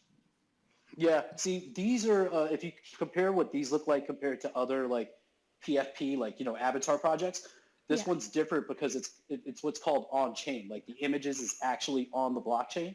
And on Ethereum, there's like memory limitations. So like if I believe it's only like 24 megabits, so the pictures have to be very small if they're on-chain. So if you see like even the Panda Golf Squad thing I'm going to send you, it's a bigger picture. It doesn't exist, like the token exists on-chain, but the image is on like a server that's considered like regular internet server, where this thing lives on chain. So like if the company that like basically created this, say they go out of business and their internet servers go down, our images will continue to exist forever as long as the blockchain is still up, because that image is actually stored on the chain. Wait, That's can why it's you called like pixel art. can you add me back so I can send you my wallet thing, whatever? Is later? it possible to like for the blockchain or whatever it's called to crash? I tell people this, yes, but it's like for it to happen, it would have to be something like a macro event, like a solar flare that knocks out the electrical grid across the world. I mean, that's Something possible. that knocks out. It is very possible. I do tell people that's why I treat it speculatively. That's why I always cash out, and everything can go to zero right now, and I'm still up big. Like, so that's the way I think about it. But yeah, like a solar flare, because basically these blockchains are decentralized networks of servers. So you might have 100,000 computers all over the world that are part of this network. So some of them can go down. As long as some of them are still up, then you're fine. But if something huge happens where, say, all electricity on Earth goes out, then we're in a different place, Yeah. So like as soon as it's in your crypto wallet, do you immediately like put it in your bank account or like do you leave it there? It depends on my strategy. When I'm paying rent or going on vacations or going to the bar, I send it to the bank. If I'm not, then sometimes I just keep it as whatever the cryptocurrency is. Like if it's Ethereum, because I believe Ethereum is going to go up in price. Yeah. But So like, I do a mix of all of it. I always take money out because Is you it never like know when direct shit's gonna fall apart. deposit, like straight in my bank account? It depends on the exchange you're using. Like if you're using for Coinbase, Yeah. I send the crypto there, it gets there within a few minutes, and then I turn it to USD, like into US dollars, and then I send it from there to my bank. That usually could take 2 to 3 days because of the banking settlement period.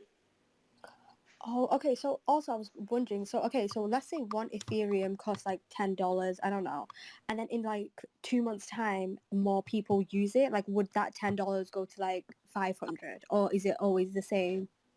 No, it constantly changes. Like for Ethereum, Ethereum is the network. Ether is the coin on the network, which is used for gas. So like whenever you do a transaction, you use Ether to pay for the transaction. So the more Ether that's used, the more it gets burned, the higher the price goes up. Right. Oh, okay. But that's only for So it's certain like currencies. Like so it's Bitcoin, like similar. Bitcoin. Yeah.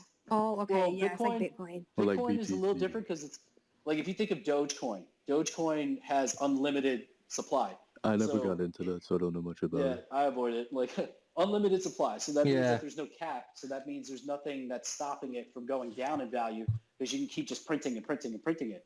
Where other coins Yeah. have that hard, like our coin, the Ghost coin, there's only so many of them. And there is like burn function. So the supply, the pool of those coins becomes smaller and smaller. So the assuming that the value of the coin goes up, the whole market cap of that coin will be distributed amongst the coins. So if there's less supply and more demand, then the price will go up. There's not a cap on ghosts, though. You gotta talk I about the thought there bonding was. curve. You can always get more from the bonding curve. It's more I tied thought to it the was bonding like curve. capped at like 50 Yeah, billion or something. Yeah, I thought the same thing. Is they're not like printing ghosts, right? Like, Let me check this actually. yeah, somebody double check that. Also, I have a question. We have a lot of friends in here, so you guys just added your aging mechanic for the gotchis. How does that work? Yeah, so go ahead, No Future. No, you can go. I've been talking a lot. Oh, yeah, I actually have the aging mechanic. I was reading more about it here. There's a Medium post that explains all of it. So basically, your Aavegotchis spend time like on the blockchain, and with each block, it's gonna essentially age and get older. So like from the day you summon it, it's gonna be getting older in blocks. And so there's certain milestones that they put in place to give you upgradable points for your Aavegotchi's traits. So let's say, here, I'll actually pull up the actual milestones they put up here. When you hit each one of these, your Aavegotchis get older and you'll get skill points. And so you can put those skill points towards upgrading your stats, basically.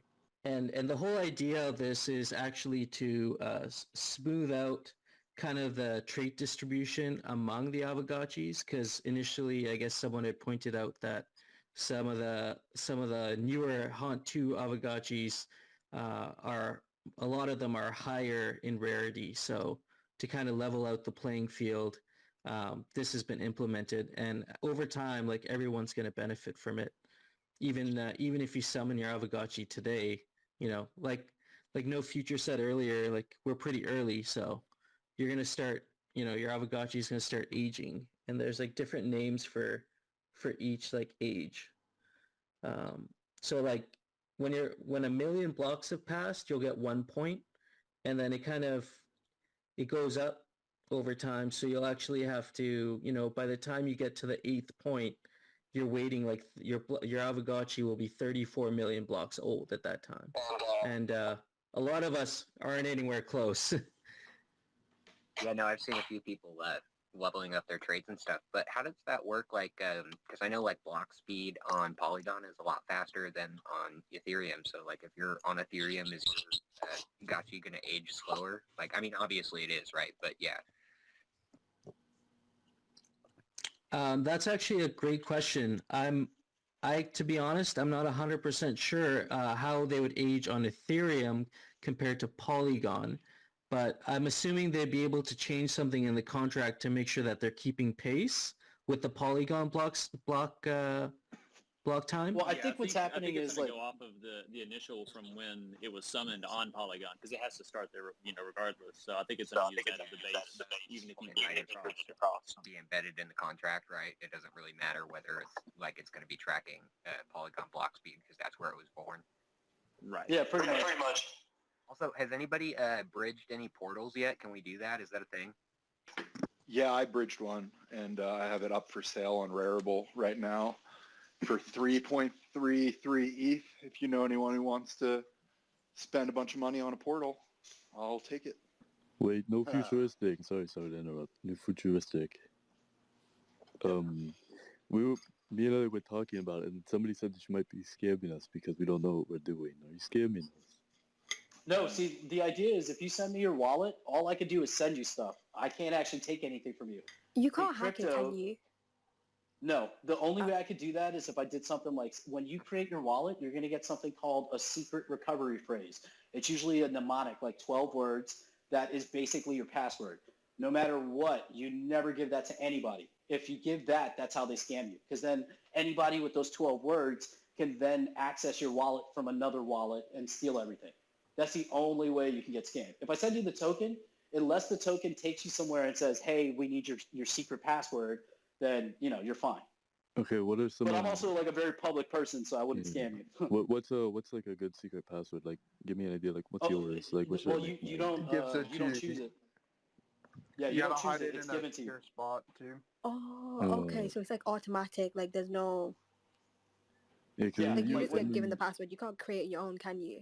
Yeah, It's no. kind of like when you there's get a bank account. You know, you've got a certain like routing and account number, all that shit. Like you don't really get to choose that. Is it like connected to an email or something, or? Yeah. No. It's all on the So- blockchain, so it's totally separate. Like, you create that, and then you want to put that seed phrase like somewhere, In a off of safe, the computer, like, somewhere not yeah. online. Because even if Well, it's like saying, in- like to something online connected, if somebody hacks into your computer and gets that, then they've got your Well, seed like phrase. in the UK, the servers aren't like the strongest, so I don't know. Yeah. So I'm like thinking like if we do forget our passwords, like just write it down. Is that just the only way? Yeah, that's what Yeah, most pretty people much. do. I Just keep like mine, stone like, paper written down or in a metal book in a fireproof safe. That's literally, I don't put any of my seed phrases anywhere on a computer. Like they're all in that safe. Yeah, I have mine Yeah, buried in my backyard actually. Oh, it's like it's that serious. Right Okay. there. No, it's that serious. Like there's a whole industry in this industry of people that sell hardware wallets, and it's basically like a USB stick that saves your secret phrase, and it keeps it offline, like separate, so that it's like a whole thing. But I've done it where I've like written a story in one of my like many notebooks, and that story uses all 12 words in the story. So I know like if you ever saw it, you would never know that it's a secret phrase. But it's a secret phrase. But you gotta like guard it with your life, because that's how people get fucked. If you get that 12 words, then if I have that, I could take everything from you. I'm not gonna lie, like I'm really lazy, so can I'll just put this on a post-it note and like stick it on my desk? You could do that. If you Just start don't lose it. Most people Yeah, won't. you gotta trust the people. Yeah. So. I mean, as long as you like leave it in your room, I think that'll be fine. Yeah, because like Nah, I don't trust anybody. me and Ellie are really interested. Like we're like No, on the yeah, I'm sites and genuinely everything. interested. I Thank you get for a like stone teaching us. paper notebook so that just in case there's a fire, it wouldn't burn up. Oh yeah, that's true. Actually, Well, I've also alternately thought about taking that story and getting it tattooed on me somewhere, like random, Oh. that wouldn't be Oh. very visible. I thought about turning it into like a hidden piece on my body too. Like that was before I Oh. buried it. That was my first idea. I was like, man, what if I got like a cool tattoo and disguise some of the words? Yeah, You another always idea. get- Another That would idea. be cool. Sorry. See, my cousin, one thing that he does, he actually, he's got a copy of his that he keeps at his parents' place, which is also in a safe. So, like, if something happened at, his place, he would always have that hard copy somewhere else that, he trusts, obviously. Yeah, see, I've considered, like, as I gain more money from all this, once I, like, reach a certain milestone, I'm going to go find a trusted, like, law firm and hire somebody to be, like, because basically right now, I have a 10-year-old. If I drop dead right now, no one knows my passcode. All my shit would be, like, lost forever. Yeah, So you it's gotta like, put it I'm in your gonna- will. Yeah, pretty much. But I have to also find someone I trust not to fuck me. Yeah, how do you know your Yeah. lawyer won't just use it?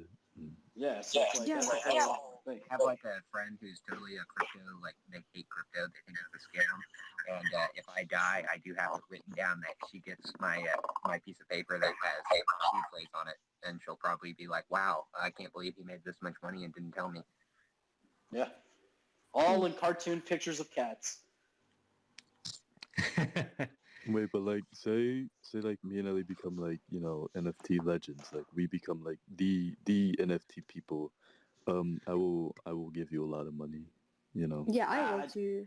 Like genuinely. What I'd say is, don't worry about me. What you do is you pass it forward. Like you give that kindness to the next person who doesn't know, because we're all like, especially in this space, all of this shit is weird and complex and also very like vague. So if you can help somebody else understand and it helps them do better in life, then that's all I want, Yeah, I want to like help my family because we're like money is weird. I don't know. It's the root of all evil. Yeah, I mean, I'll say like getting involved with NFTs and like like doing some of the things that we've kind of been doing. It might actually change the way you think about money, right? Especially like with how we know money right now. To me now, it doesn't really make sense compared to like how I understand NFTs and like decentralized finance. It's changed how I think about money. Oh, okay. So like actual money, you don't see like any value into it, or like. Well, there's value Yeah, in money. trash.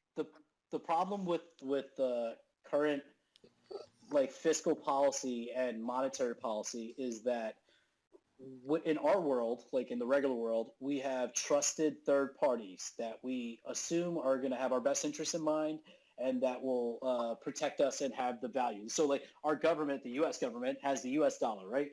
But there's not, the dollar isn't backed by anything except confidence in the dollar. So currently the U.S. government is debt. printing.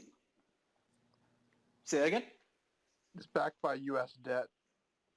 Yeah, but it's still like we're like it's basically still not like it's causing inflation because we're just printing more and more and more and more money. And this debt, like as we could see, like as the debt is growing, we're also lowering interest rates because it's going to be harder and harder to pay back this debt. So it creates this thing like when your money isn't really backed by anything, there's no gold standard, no silver standard. Every large civilization in the history of the world who went into money printing mode has basically failed because they're not able to keep up with the like economic influences that are happening because of this money printing. There's also the idea that like in crypto, in like regular traditional finance, you needed a trusted third party. Like me and Elle are about to do a transaction, right? I'm about to send her $100 through an app. I have to go through an app, which is a centralized party. And at any point, that app could tell me, you know what, we're going to freeze your money and you can't use it. So there's always like in our traditional world, there's this like trusted third party that has to kind of babysit us to make sure that we're not fucking each other. But they also have like counterparty risks. They're in the middle of this and there's like conflicts of interest because they're part of this transaction and we have to trust that they're going to do what they're supposed to do. With the whole crypto thing, the idea is that the math is trustless. Like a contract that's based in math and coding doesn't need a person in the middle because math is trusted. There's no bias within the mathematics, assuming that it's been, audited and everything. Versus like our traditional world where like you go to the bank and the bank can tell you, hey, we're not going to lend you money because you don't look like the right type of person, or like whatever reasons they want to gatekeep. Or like insurance company, you get an insurance policy, you get hit by a car, and then the insurance policy is supposed to pay you out. They are a party in this transaction, but they also have this like goal of trying not to pay you. Versus like there's blockchain insurance companies like flight insurance, where if my plane is late, the crypto insurance pays me the second that the insurance, like the plane is late. Versus a company which might try to argue with me or finesse me and then make me wait a little bit to get my money. It's the idea of these execution of these transactions without the need of a trusted third party that's acting as a middleman that it has their own interests in mind and that is also taking a little piece off the top for the service they're providing. Yeah, I think a fun. I hope that makes sense. I think a fun way to think about it. I think I get that a little bit. Yeah, sorry for my echo, by the way. But yeah, I think a fun way to think about it is like right now with our current economic systems, we have these companies that offer products to us. And basically they're trying, like, you always see on your YouTube ads or whatever, somebody wants to give you a better deal than the last person.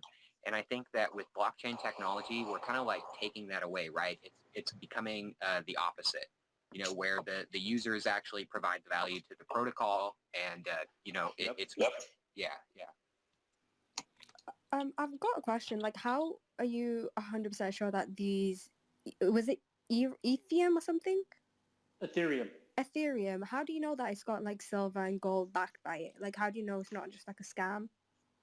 Well, it doesn't have silver and gold backed by it. The reason that it has value though is because it is like Ethereum is a network. So it's like the best way to think about it is right now the internet that we know, Facebook, Google, Amazon, it's considered what's called Web 2. Web 1 was the original internet that we all knew in the 90s. Web 2 is when these big companies like monetized our data. So Web 3 is like the future, the idea that the internet becomes decentralized and instead of a large company controlling it and they're making money off of us, no one controls it, we're making our own money.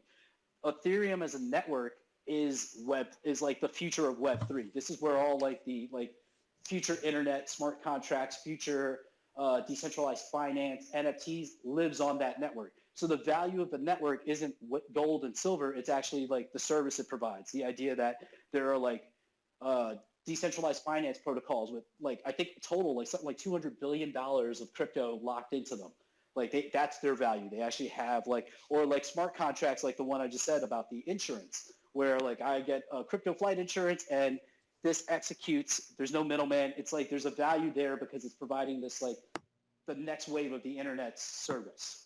And Its value is similar to how you would value, I think, something like, I don't want to say Facebook, but it's similar. Like it's something that's like bridging that gap from Web 2 to Web 3. It's the technology that's making it possible. It's definitely leading the way. I have a question. But I have there's a a, question. Oh, go Yeah, ahead. go Go ahead.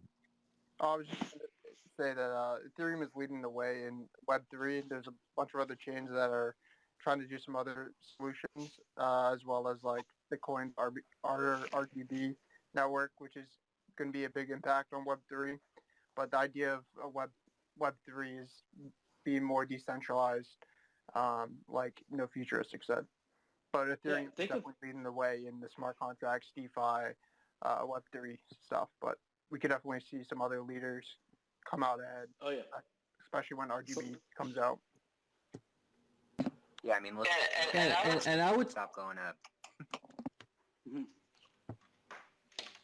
And I was going to add on and say, you know, for you guys who are like starting out now, I think Aavegotchi might be like the best way to start because like he can be really kind of overwhelming at the start, like when like you're learning about all this stuff like wallets and Ethereum and like all these like different blockchains.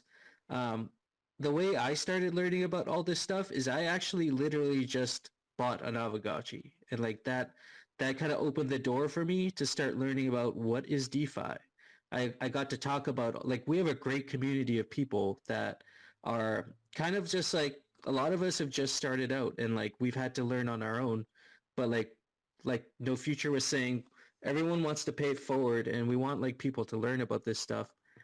So like the easiest way to get started, I think, would be to like join the Aavegotchi Discord and get it and just start talking to people. And then also like once you get an Aavegotchi, you'll be more invested, right? Like that's just how human beings are. Like once we're invested in something, then it gets our attention, and then we kind of have to start learning more about it because it's like, I own this thing, I got to know what it is. Yeah. So I feel like it's just, you just learn from experience, right? Like not like. So is that not like I didn't go to school or anything for this. Like none of us did. Like we're like way ahead of the game. Like you guys are very early here. Yeah, I literally like, you have got a great involved opportunity in May. I got involved in May in all this. last And, year or like this year? This year, like I've been doing it for less than 6 months at this point, and like the majority of the money I made has been from July until now. Yeah, that was my question. I was gonna say, like you said, you're close to like 1 million. I was gonna say, how long have you been doing this? Well, no, I'm not close to 1 million yet. I'm at like 250,000 at this point. Well, no, probably like 300,000, but that's also like diversified. Like I own a lot of crypto. I own a lot of NFTs, which are like pictures of cats, and then the Aavegotchi stuff. And then I invested a lot into like oil companies last year when the market was like shit in the bed. So, but I would tell you guys, since you are new to this, like I would encourage you, like Aavegotchi Pacific chapter said, look into Aavegotchi, because in our game, the game that's like going to be launched like within the next few months is something called play to earn. As you play the game, you earn cryptocurrency.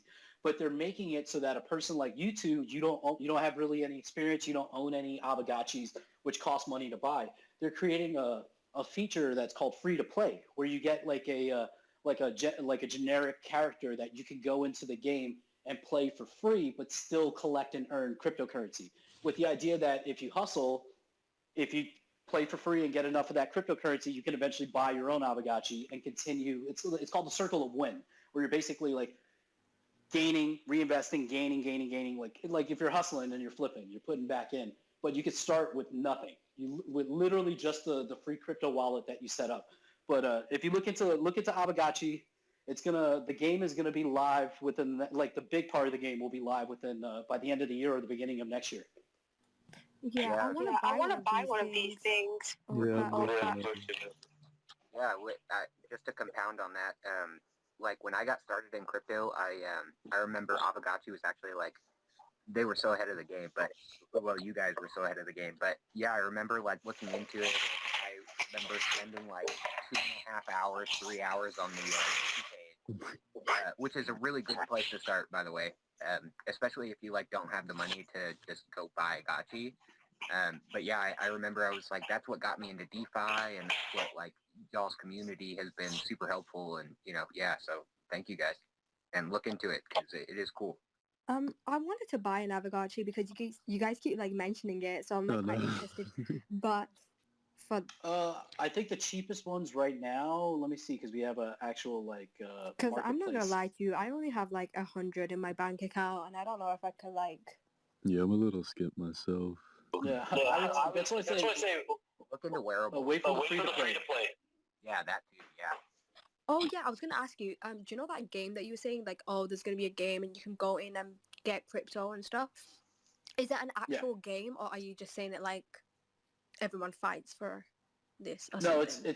it's like a farming game essentially. It's like we're this week we basically there are several games within our ecosystem. There are mini games which are put out that you can play with your Aavegotchi and win XP, which is for your Gotchi, which raises its value. Then they're going to have something called an arcade where we can play games and we can earn Ghost, which is the currency of Aavegotchi or wearables or other prizes. And then there's rarity farming, which is like the Aavegotchi, depending on the things that it's wearing and its traits. They have certain rarity, and you earn passive income each season for that, which this Tuesday is the end of the first round of our season. And then the game itself, the bigger like metaverse game, that we're doing an auction for starting on Thursday to buy the land to like basically farm that cryptocurrency. But you don't need to own the land. You don't need to own a Gotchi to actually play the game once it launches. It's going to be you can use a free-to-play player. Or you can rent. They're doing a renting thing where like I have, a whole bunch of Gotchis. If you pay me a certain amount, like I can say, hey, pay me $5 a day, and then you can use my Aavegotchi and collect all the cryptocurrency that you can in the game while I can't play. Like if I'm at work and my boss, Is y'all's upcoming auction going to be bid to earn as well, like the last one? Oh yeah, it's gonna be bid to earn. Okay, yeah, because that would be a great place to start. Well, Wait, so like this thing you're sending me and now, like, if we sold it, right? Would it be better to just take the money or to like buy another one and then, or like, It depends on your investment Converted to period. Ghost. Yeah, because for me, if I get like sometimes I buy stuff and something blows up, I take profits and then I pay myself because this is how I pay my rent, and then I reinvest the rest into stuff I think can continue to grow. But as the money gets larger and larger, I start thinking less risk. So like eventually the idea is once it reaches a certain point, I'm going to start pulling out a lot of the money and investing it into safer like bonds, dividend stocks that have been around for 30, 40 years that aren't, like going out of business anytime soon that I can get passive income from. So it all depends on your risk tolerance and kind of what your plan is. But I would also say, like, because you guys are brand new, I tell everybody this. If you buy into this stuff, like if the thing I give you for free, you could sell it and take the money. But if you do buy stuff, don't put money up that you can't afford to lose, because this is all like with Aavegotchi, I don't really think of it as speculative because it's like a financial instrument. It's kind of like the future of finance in a lot of ways. But like with a picture of a cat or a panda, the value only exists because somebody else wants to pay for it because there's no utility. So Yeah. if you buy anything, make sure that like whatever, if you do put any money in, that you're okay with losing it.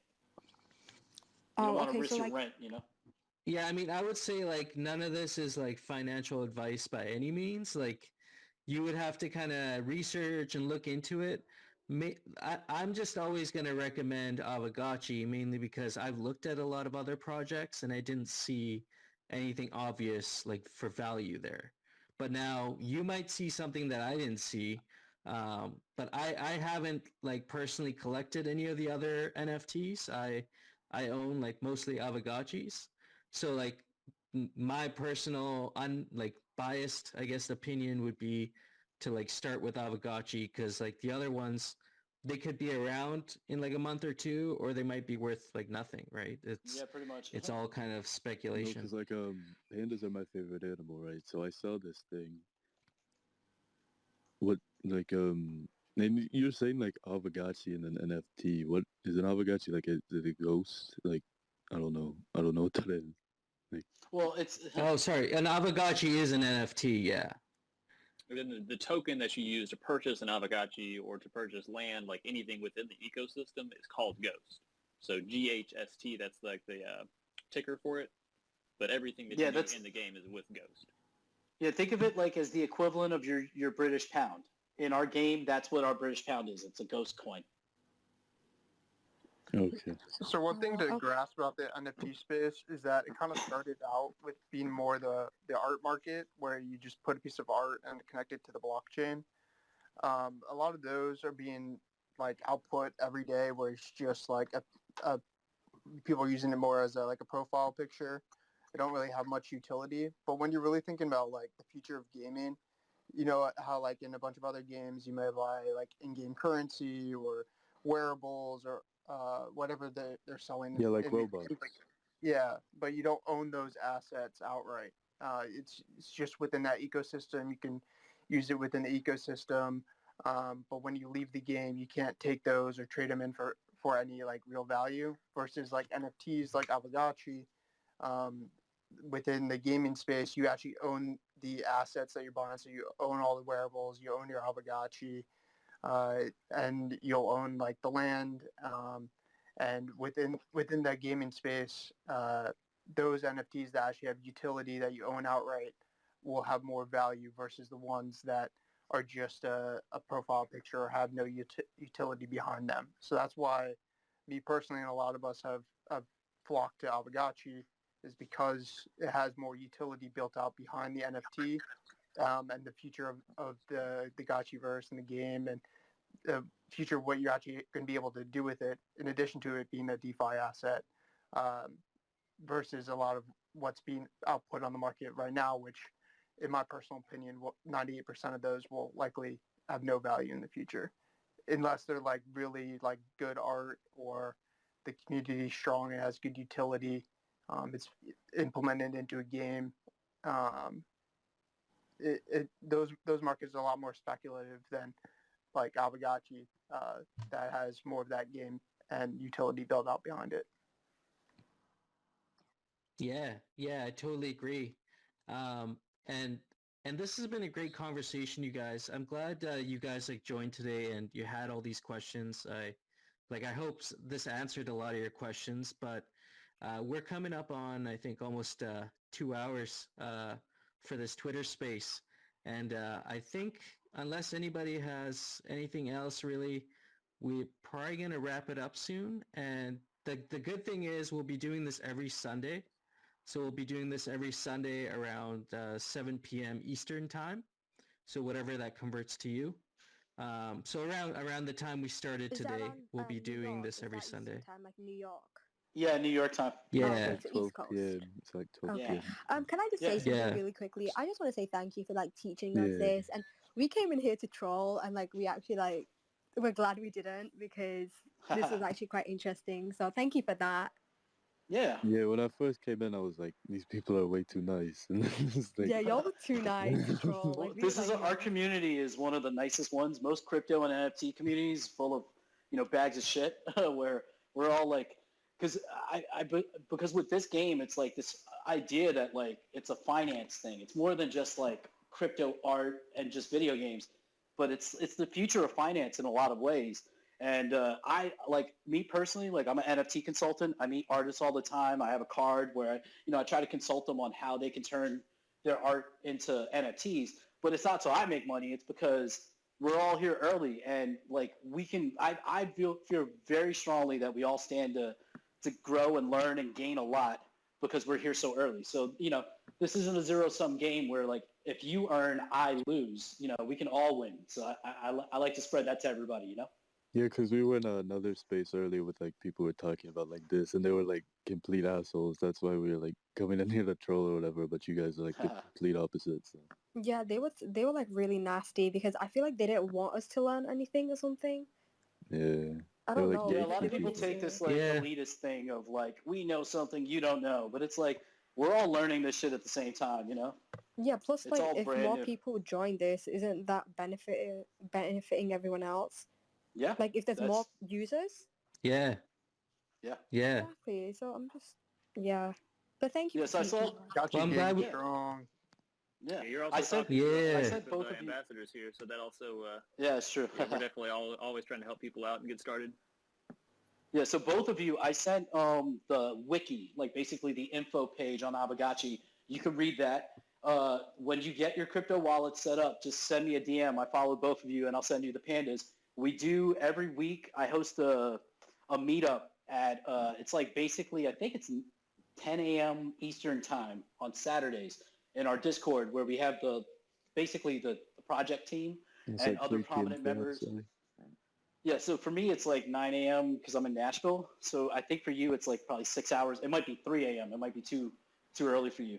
But every week we do that. I have a web page that, a YouTube that I talk about all this. If you have any questions, just shoot me a DM. I'm always open to, be trolled. That's I'm good at dealing with No, this. we're So. gonna be nice. We're gonna be nice. No, I appreciate it. You guys are very nice. You came in and you had questions. And like the thing is, if you can't stand up to scrutiny, like if we believe in this thing. So as people who believe in this, and we're like I joke around, we're spreading the gospel of Gotchi. So it can't be judgy. It has to be open to anybody, even those who don't believe. So like say and like oh sorry, say like I set it up later and like I'm trying to sell this thing and I DM you like can I like DM you asking if I should sell it or not, or Yeah, I mean that's 100% your choice. It depends on your situation. If you need the money, sell it. Like I hold on to the stuff because I have enough money that if everything goes to zero, I'm fine. I'll probably buy more shit because I believe that this space is just at the very beginning of where, like the whole space is at the beginning of where it's going to go. And like we have like some other resources too. So like for example, on my page, I got a YouTube channel and I try and just like create videos to like help people out that are just getting started. And No Futuristic has a YouTube channel as well, and he actually records the weekend hangouts as well. So if it's like too early for you guys, you can always just catch the recording too. I Yeah, also I do think we're giveaways on my channel where I play hip hop beats and freestyle about this stupid shit, and then give away like pictures of cats that are worth $100, $200. So if you follow me, you'll see me post the giveaways, and then you just have to retweet the post and then tune in to see who wins. I do like usually I try to do it once a week, but I've been kind of lazy lately. Yeah, I get that. I'm gonna try that. yeah, I booked Yeah. I booked Right Mark on. for them. Yeah, but Right on. Dope. All right. Well, with that being said, No Future, if you got anything else, or Avid, you got anything else? Actually, was going to mention the giveaway that we're running right now. We've got 4 wearables, 4 drop tickets. Closes in almost exactly 2 hours. So anybody that's in here that hasn't joined that, feel free. Just head over to our bio, join through the Discord link. If you don't have Discord, just set that up real quick. And yeah, of course, if anybody doesn't have a wallet, of course, you can, just we'll figure that stuff out later because, if you win it, we'll make sure you're taken care of. But yeah, I did at least want to mention that in case anybody hadn't got in. Yeah, get some free stuff. Right on. Well, with that being said, this was the first Gotchi Space. Like I said, you guys are early. This was the first Gotchi Space that we've ever hosted on Twitter. And we're going to be doing this weekly, Sunday nights, 7 p.m. Eastern. And you're always welcome to join. So Thank you. Have a good night, everybody. I'm heading to the bar. Yep, same to You too, you. And, yeah, bye. appreciate you hosting us, Bye. man. All right, everyone. yeah, later, everyone. Peace. Good night.